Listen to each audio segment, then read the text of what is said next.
الرحيم قال ربنا إننا نخاف أن يفرط علينا أي يعجل بالعقوبة أو أن يطغى علينا أن يتكبر. قال لا تخافا إنني معكما بعوني أسمع ما يقول وأرى ما يفعل.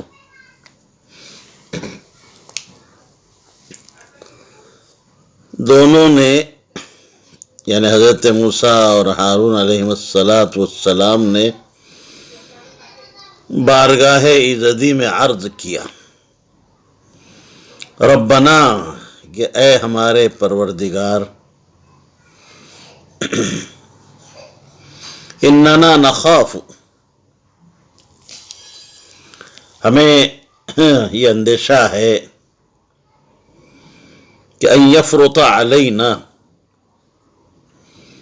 کہ وہ فرعون ہم پر زیادتی نہ کر بیٹھے، یعنی یعجل بالعقوبت جلد سزا واقع کرنے میں جلدی کرے، او ان یطغى علینا ان یتکبر یا یہ کہ زیادہ شرارت کرنے لگے یعنی تکبر کرنے لگے۔ جی حق تعالیٰ کی طرف سے یہ حکم ہوا کہ اذهبا الى فرعون انه طغى، کہ تم دونوں فرعون کے پاس جاؤ، یقیناً وہ بہت سرکش ہو چکا ہے، ربوبیت کا دعویٰ کر چکا ہے، اور اس بات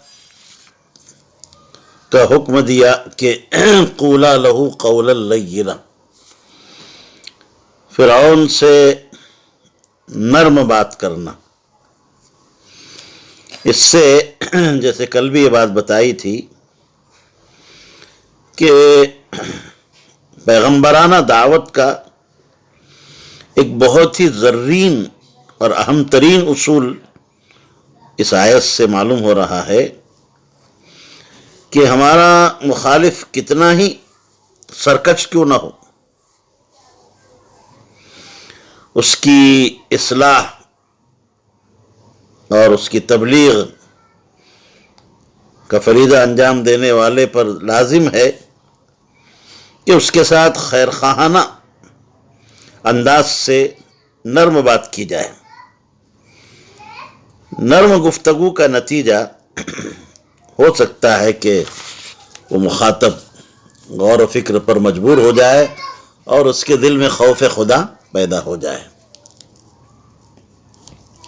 بہرحال دونوں نے یہ عرض کیا بارگاہ الہی میں کہ اے ہمارے رب، ہم تبلیغ کے لیے حاضر ہیں، آپ کے امتثال امر کے لیے ہم کمر بستہ ہیں، لیکن اے بار الہ، ہمیں یہ اندیشہ ہے کہ کہیں وہ تبلیغ سے پہلے ہی زیادتی نہ کر بیٹھے تو تبلیغ ہی رہ جائے گی،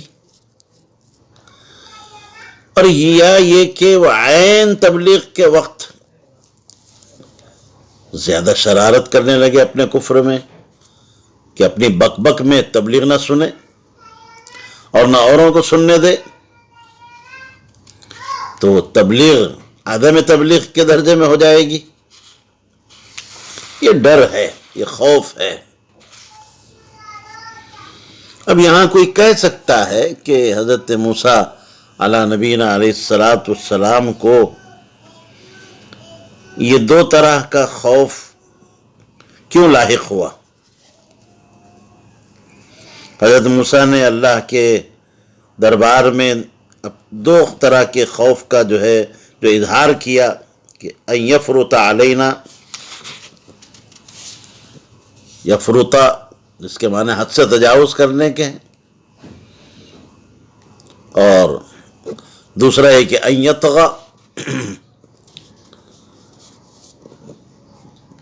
سوال یہ ہے کہ ابتدائے کلام میں جب حضرت موسیٰ کو منصب نبوت اور خلعت رسالت عطا فرمایا گیا تو انہوں نے حضرت ہارون کو اپنے ساتھ شریک کرنے کی درخواست کی اور درخواست قبول ہوئی، تو اس وقت اللہ تعالیٰ نے فرمایا سَنَشُدُّ عَضُدَكَ بِأَخِيكَ وَنَجْعَلُ لَكُمَا سُلْطَانًا فَلَا يَصِلُونَ إِلَيْكُمَا۔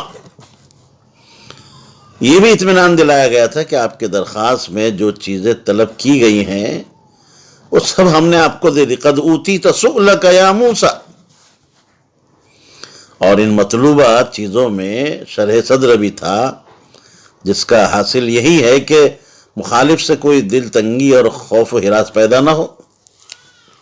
تو اللہ رب العالمین کے ان وعدوں کے بعد پھر یہ خوف اور اس کا اظہار کیسے، کیوں؟ تو یاد رکھیے اس کا ایک جواب تو یہ دیا گیا ہے کہ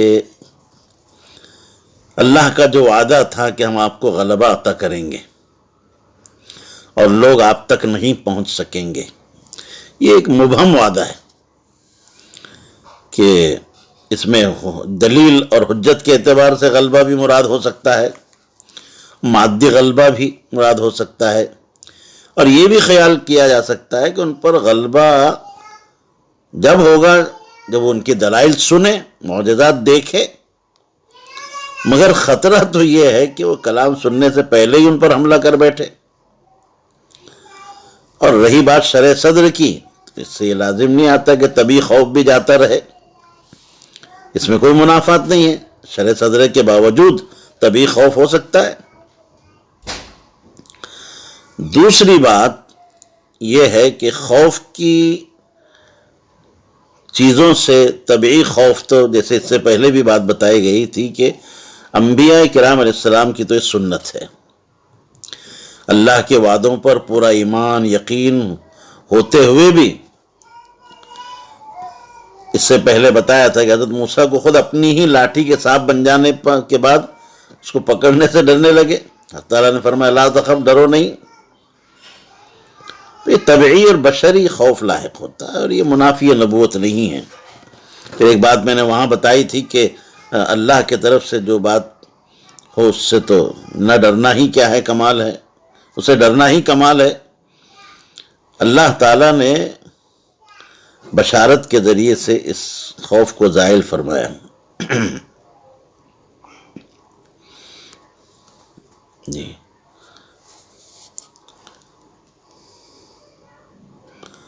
قال لا تخافا اننی معکما اسمع و ارى۔ اللہ تبارک تعالیٰ نے فرمایا کہ تم ڈرو نہیں، اندیشہ نہ کرو،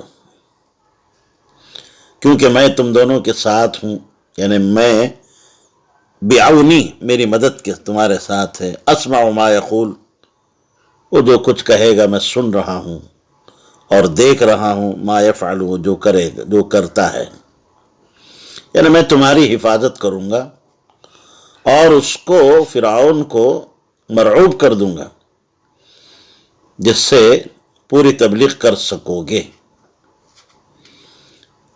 تبلیغ آپ کے لیے دشوار نہیں ہوگی، آسان ہے، جیسے اللہ تعالیٰ نے فرمایا نجعل لکما سلطانا، تو اب بے خوف و خطر آپ اس کے پاس جاؤ اور اس سے کہو۔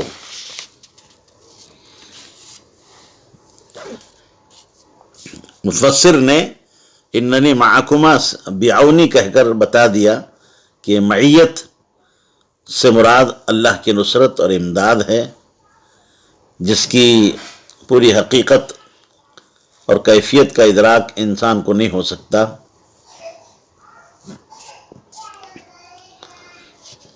جی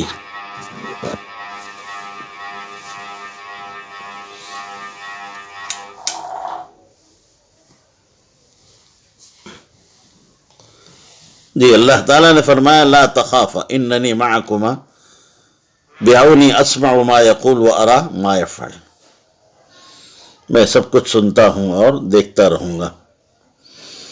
فأتیاہ، تم دونوں اس کے پاس جاؤ، فقولا، اور اس سے کہو کہ انا رسول ربک، ہم دونوں تیرے پروردگار کے فرستادے ہیں، بھیجے ہوئے ہیں، ہمیں نبی بنا کر اللہ نے بھیجا ہے۔ فارسل معنا بنی اسرائیل الی الشام،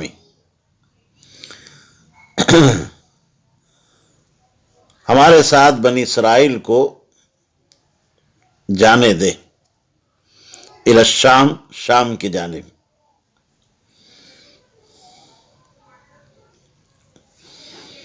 جی، ولا تعذبہم، اور ان کو تکلیفیں مت پہنچا، ان کو تکلیفیں نہ پہنچا۔ ای خل عنہم من استعمالک ایاہم فی اشغالک الشاقۃ کالحفر والبناء وحمل الثقیل، یعنی تو انہیں اشغال شاقہ یعنی دشوار کاموں میں مشغول کرنے سے اور لگانے سے اور استعمال کرنے سے ان کو چھوڑ دے، ان کو الگ رکھ، جیسے کہ جو ہے کھدائی کرنا اور بنا یعنی تعمیری کام، وحمل الثقیل اور بار برداری کے کام ان سے نہ لے۔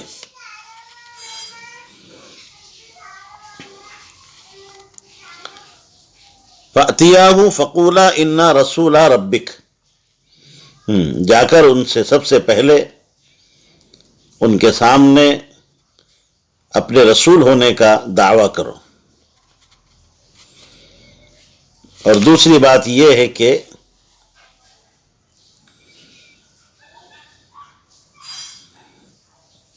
ارسل معنا بنی اسرائیل، حضرت موسیٰ علیہ السلام کو یہ حکم دیا گیا کہ فرعون کو دعوت ایمان بھی دی جائے، اور دعوت ایمان دینے کے ساتھ ساتھ اپنی قوم کو معاشی مصیبت سے بھی چھڑانے کی جو ہے دعوت دی جائے۔ اس سے یہ بات معلوم ہوئی کہ حضرات انبیاء علیہ السلام جس طرح سے خلق خدا کو دعوت ایمان دینے کا منصب ان کے حوالے کیا جاتا ہے، اسی طرح اپنی امت کو معاشی مصائب سے اور دنیاوی جو ہے تکالیف سے آزادی دلانا، آزاد کرنا بھی ان کے منصب رسالت میں، نبوت میں شامل ہے۔ قرآن کریم میں جیسے حضرت موسیٰ علیہ السلام کی دعوت فرعون میں دونوں چیزیں شامل ہیں، اول اللہ پر ایمان، دوسرے بنی اسرائیل کی آزادی۔ جی،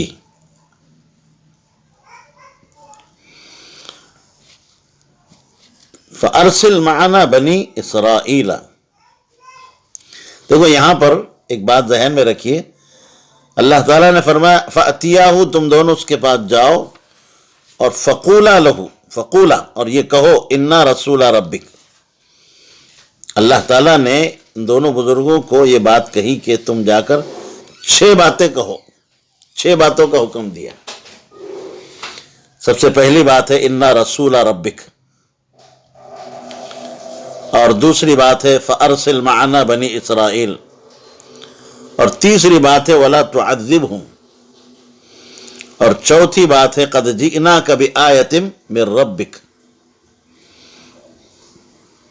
اور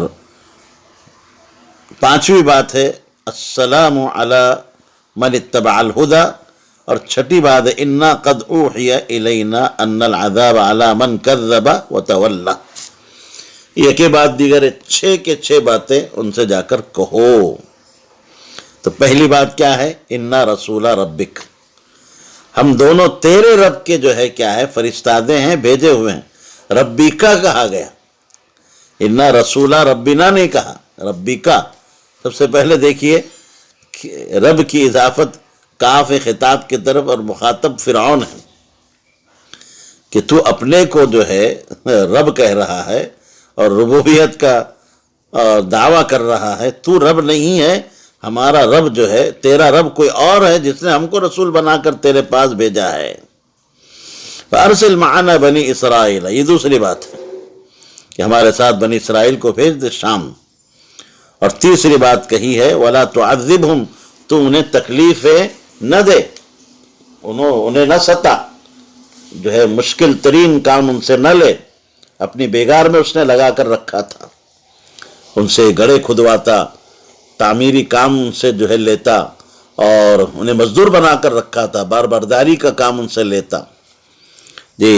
اور چوتھی بات کہی قَدْ جِئْنَاكَ بِآيَةٍ مِّن رَبِّكَ، ہم تیرے پاس تیرے رب کی طرف سے اپنی نبوت کا نشان یعنی معجزہ بھی لائے ہیں. قَدْ جِئْنَاكَ بِآيَةٍ بِحُجَّةٍ مِّن رَبِّكَ عَلَى صِدْقِنَا بِالرِّسَالَةِ، ہم معجزہ لے کر آئے ہیں تیرے رب کی طرف سے ہماری صداقت پر، ہمارے صدق بالرسالہ پر، کہ ہم اللہ کے سچے جو ہے نبی ہیں اور رسول ہیں، اللہ نے ہمیں بھیجا ہے. اور معجزہ جیسے کہ آپ جانتے ہیں 2 معجزے اللہ نے عطا فرمائے تھے. ایک جو تھا عصا تھا اور دوسرا ید بیضا تھا. لیکن یہاں آپ دیکھ رہے ہیں قَدْ جِئْنَاكَ بِآيَةٍ کہا گیا. یہاں آیت صیغہ مفرد کے ساتھ ہے، یہاں تثنیہ نہیں کہا، حالانکہ ان کے پاس 2 معجزے تھے. آپ کے ذہن میں شاید اشکال ہو رہا ہوگا، پیدا ایک خلجان پیدا ہوتا ہے کہ 2 معجزے تھے تو قَدْ جِئْنَاكَ بِآيَتَيْن ہونا چاہیے، ہم 2 معجزے لے کر آئے. لیکن یہاں بِآيَةٍ صیغہ مفرد کے ساتھ استعمال کیا گیا، مفرد استعمال کیا گیا ہے.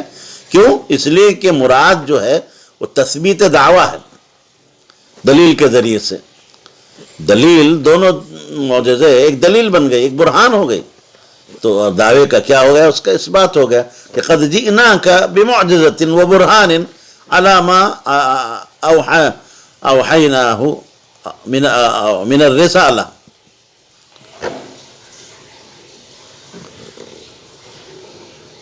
جی. والسلام على من اتبع الهدى، اے السلامۃ له من العذاب.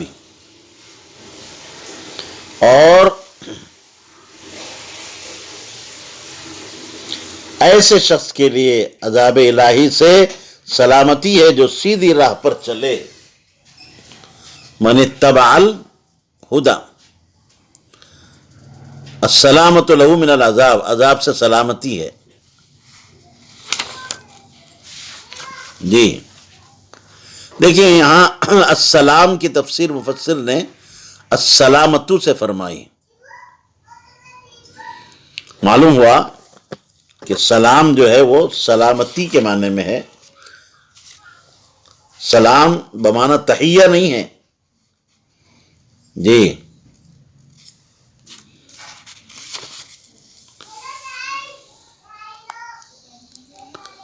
سلام مصدر ہے، لیکن السلامتو کے معنی میں جیسے رضا بمعنی رضاعت ہوتا ہے. انا قد اوحی الینا ان العذاب علی من کذب بما جئنا به وتولى اعرض عنہ.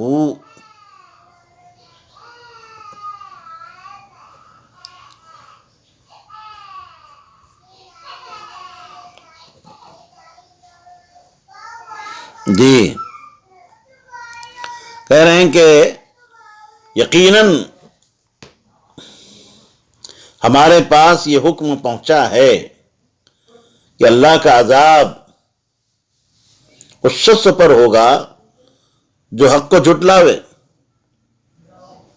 بما جئنا بھی، جس حق کو ہم لے کر آئے ہیں، وتولی اعرض عنہ، اور اس سے روگردانی کرے، اعراض کرے. جی. فَأَتَيَاهُ، چنانچہ دونوں بزرگ اس کے پاس آئے، وَقَالَ لَهُ جَمِيعَ مَا ذُكِرَ، اور اس کے سامنے وہ ساری باتیں پیش کی جن کا ماقبل میں ذکر کیا گیا. جی.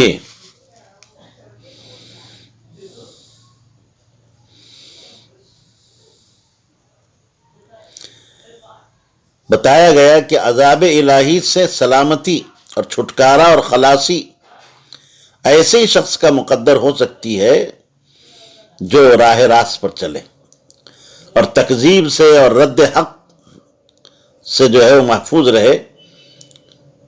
ہمارے پاس یہ حکم پہنچا ہے کہ اللہ کا عذاب، اللہ کا قہر ایسے شخص پر نازل ہوتا ہے جو حق کی تکذیب کرے، اس کو جھٹلائے اور اس سے روگردانی کرے، اعراض کرے. جیسے میں نے ابھی بتایا کہ سارا مضمون جا کر ان سے کہو. چنانچہ دونوں حضرات تشریف لے گئے اور جا کر اس سے یہ ساری باتیں انہوں نے کہی. قال فمن ربكما یا موسیٰ، اختصر علیہ لأنہ الاصل ولإدلالہ علیہ بالتربیت. فرعون کہنے لگا کہ بتاؤ تمہارا اے موسیٰ رب کون ہے؟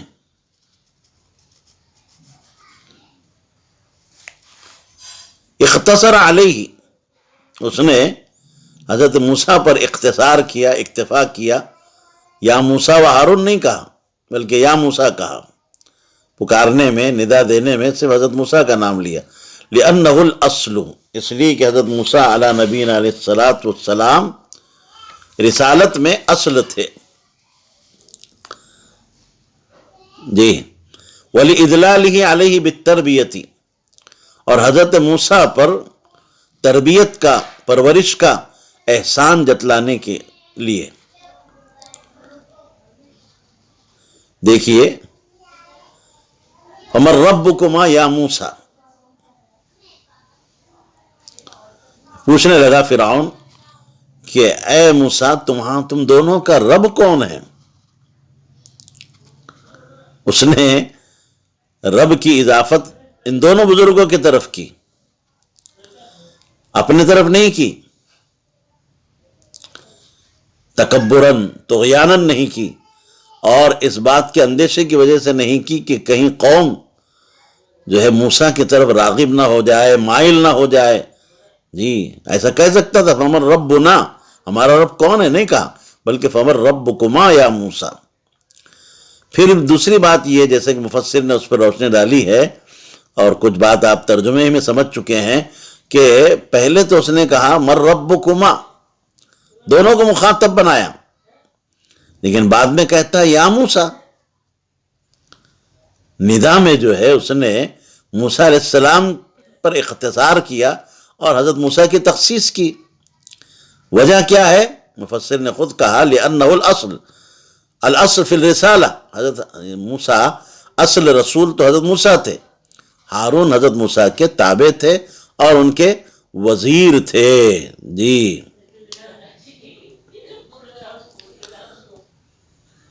اور دوسری بات یہ لکھی ہے کہ چونکہ حضرت موسیٰ علی نبینا علیہ الصلاۃ والسلام قصر فرعون میں جو ہے پرورش پائے تھے، اور فرعون نے ان پر زر کثیر جو ہے ان کی تربیت میں اور پرورش میں خرچ کیا تھا، تو وہ احسان جتلانا چاہتا. الم نربک فینا ولیدا، جیسے شعر شعراء کے اندر یہ ہے الم نربک فینا ولیدا، کیا تم کو ہم نے صغر سنی میں جو ہے ہم نے تمہاری پرورش نہیں کی، تم نے ہمارے یہاں جو ہے پرورش نہیں پائی. اس لیے حضرت موسیٰ پر اختصار کیا اور اکتفا کیا. قال ربنا الذي اعطى كل شيء من الخلق خلقه الذي هو عليه متميز به عن غيره ثم هدى الحيوان منه الى مطعمه ومشربه ومنكحه وغير ذلك. دونوں بزرگوں نے کہا کہ ہمارا رب، ہمارا پروردگار اور پالنہار وہ ہے ہم سب کا، صرف ہم دونوں کا ہی نہیں، ہم سب کا. ربنا کہا الذی اعطى کل شیء خلقہ، جس نے ہر چیز کو اس کے مناسب بناوٹ عطا فرمائی. من الخلق، مخلوقات میں سے ہر چیز کو. خلقہ یہ مصدر ہے بمعنی مفعول ہے، مخلوق کے معنی میں. الذی هو علیہ، بناوٹ اسی لیے ترجمہ ہوا کہ اللہ نے جو ہر چیز کو، مخلوقات میں سے ہر چیز کو اس کی مناسب بناوٹ عطا فرمائی. جی. الذی هو علیہ جس پر وہ موجود ہے، متمیز بھی عن غیرہ اور اپنی بناوٹ میں وہ دوسرے سے ممتاز ہے، ثم هدى الحيوان منه الى مطعمه وشربه ومنكحه وغیر ذلك، پھر اللہ تعالیٰ نے کیا کی، حیوانات کو، مخلوقات میں سے حیوانات کو اللہ تبارک تعالیٰ نے کھانے پینے اور جفتی کرنے اور اس کے علاوہ دیگر تمام چیزوں کی جو ہے رہنمائی فرمائی۔ دیکھیے اجمالاً مطلب تو شاید آپ کے سمجھ میں آ ہی گیا ہوگا کہ حضرت موسیٰ نے اور حضرت جو ہے یہ کہا ربنا، جیسے میں نے بتا دیا کہ اس نے کہا تھا ربکما، کہا کہ تو ہم دونوں کا ہی نہیں بلکہ سب کا پروردگار ہے، جن میں سب سے پہلی جو ہے چیز ذکر کی ہے اعطا کل شیء خلقہ، کہ اللہ رب العالمین نے ہر چیز کو اس کے مناسب بناوٹ عطا فرمائی۔ ثم ہدیٰ، پھر ان میں جو جاندار چیزیں تھیں ان کو ان کے منافع، ان کے مصالح کی رہنمائی فرمائی۔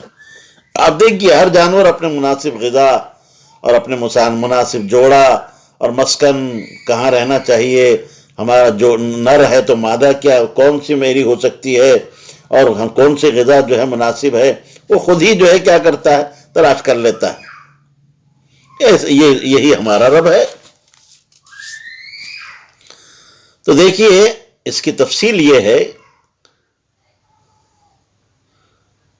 کہ اللہ نے ہر چیز کو پیدا کیا، پھر ہر ایک کے وجود کے مناسب اس کو اللہ نے ہدایت بھی فرمائی، رہنمائی بھی فرمائی، جس سے وہ اس کام میں جو ہے ہر مخلوق جو ہے لگی ہوئی ہے، مشغول ہے۔ دیکھیے ہدیٰ کا لفظ استعمال کیا ہے۔ ہدایت ایک تو ہوتی ہے خاص، جس کے مخاطب ذوی العقول ہوتے ہیں، انسان ہیں، جنات ہیں، اور ایک ہدایت ہے جو عام ہوتی ہے، جو تمام مخلوقات کو شامل ہے، اس کو کہتے ہیں تکوینی ہدایت۔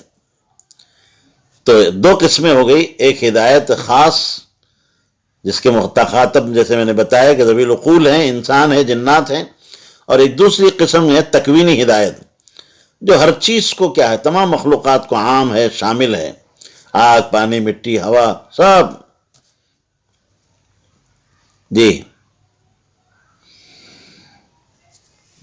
تو ہدایت تکوینی ہر مخلوق کے لیے ہے، تکوینی طور پر تمام مخلوقات اس کی پابند بھی ہے، اس کے خلاف کرنا ان کی قدرت ہی میں نہیں ہے۔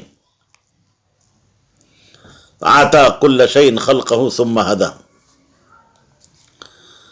دیکھیے اللہ تبارک تعالیٰ نے جانوروں کو پیدا کیا، مختلف جانور ہیں، مرغی کے انڈے میں سے چوزا نکلتا ہے، تو چوزا باہر نکلتی چوں چوں کرتا ہے، یہ چوں چوں کی تعلیم کس نے دی؟ سو کیسے پتا چلا کہ مجھے ایسی آواز نکالنی چاہیے، اپنی ماں کو ایسے بلانا چاہیے؟ ہمارے انسان کا بچہ پیدا ہوتا ہے تو روتا ہے، بھوک لگتی ہے تو روتا ہے، اس کو رونا کس نے سکھایا؟ ہدیٰ، اللہ نے رہنمائی کی اس کو۔ یہ سب چیزیں کون سکھلا سکتا ہے؟ نہ ماں سکھلا سکتی ہے، نہ باپ سکھلا سکتا ہے، نہ کوئی حکیم، نہ کوئی طبیب سکھلا سکتا ہے، نہ کوئی حاکم سکھلا سکتا ہے، کوئی بھی نہیں سکھلا سکتا۔ اللہ ہی کی جو ہے یہ کرشمہ سازی ہے، یہ اللہ ہی کے قدرت کا کیا ہے نتیجہ ہے۔ ایک چھوٹا سا چوزا پیدا ہو رہا ہے اور اڑ رہا ہے، تو کچھ دیر بکری کا بچہ پیدا ہوتا ہے اور دوڑنا شروع کرتا ہے، ماں کے تھن سے منہ لگا کر دودھ کو چوستا ہے، تو یہ چوسنا کس نے سکھایا؟ بلکہ میں تو کہتا ہوں کہ انڈے کے اندر چوزا پیدا ہوتا ہے اور انڈے ہی کے اندر سے وہ چونچ مارتا ہے اور جو ہے اس کے چھلکے کو جو ہے توڑتا ہے، بیچ میں سے جو ہے وہ ٹوٹتا ہے اور وہ چوزا باہر نکلتا ہے۔ یہ کس نے اس کو سکھلایا؟ یہ ہدیٰ میں داخل ہے۔ اللہ رب العزت ہم سب کو سمجھ عطا فرمائے۔ السلام عليكم، لا تنسوا الاعجاب بالفيديو والاشتراك في القناة تشجيعا لنا لنستمر بنشر المزيد إن شاء الله.